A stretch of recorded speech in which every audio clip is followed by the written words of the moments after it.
আজকে সকালে এমন পটপটা রোদ দিচ্ছে, যেমন দুপুর 2টা বাজে গেছে। কি আর বলবো, রোদ দেখে মাথা খারাপ হয়ে যাচ্ছে। গোলুবাবু এদিকে আমাদের খেলা করছে, রুমে একটুকুনো থাকছে না। আর এই যে কপাট খুললে রুমটায় রোদ ঢুকছে, আর রোদ ঢুকলে এত গরম লাগছে যে আর কি বলবো। আর এই ছেলেটা আমার একটুকুনো ভিতরে থাকছে না, সবসময় বাইরের দিকে খেলছে, কাঁদছে দমে।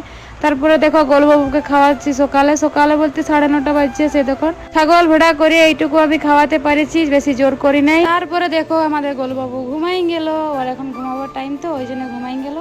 আর এদিকে আমি এখন লাগিয়ে দেবো কাজে। কালকের থেকে কাপড় জামা ভিজে আছে, দেখছো এক বালতি কাপড় জামা।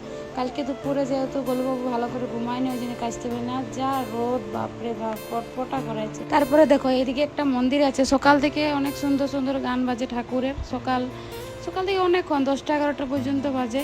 আর এদিকে দেখো আন্টি গিলে এখানে পাঁপড় বানাচ্ছে, কত সুন্দর পাঁপড় না কি জানি না কেউ। তারপরে দেখো আমার কাপড় জামা কাচা হয়ে গেছে, আমি শুকাতে দিয়ে দিচ্ছি। কাপড় জামার কাচার ভিডিও ক্লিপ আমি নিতে পারি, কারণ আমার স্ট্যান্ড না, স্ট্যান্ড একটা নিতে হবে। একটা আছে তো, একটা ভাইয়ের রুমে আছে। তো দেখো আমার কাপড় জামা কাচা প্রায় কমপ্লিট, সব মেলে দিয়েছি। দাঁড়াও এইদিকেও আছে, এত কাপড় জামা ছিল যে আর কি বলবো, সবকে কাচে দিয়েছি। এবারে দেখা যাক গোলুবাবু উঠেছে নাকি।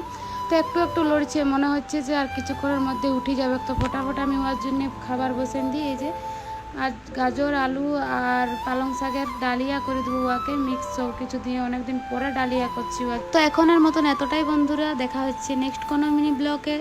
তো তোমরা একটা ছোট্ট কমেন্ট করে দিবে কেমন লাগলো ভিডিওটা। তোমাদের এই ছোট্ট কমেন্টটাই আমাকে আরও ভিডিও বানার উৎসাহ জাগান দিই। তো ভিডিওটা ভালো লাগলে অবশ্যই লাইক করে দেবে। এখনের মতন টাটা, বাই বাই।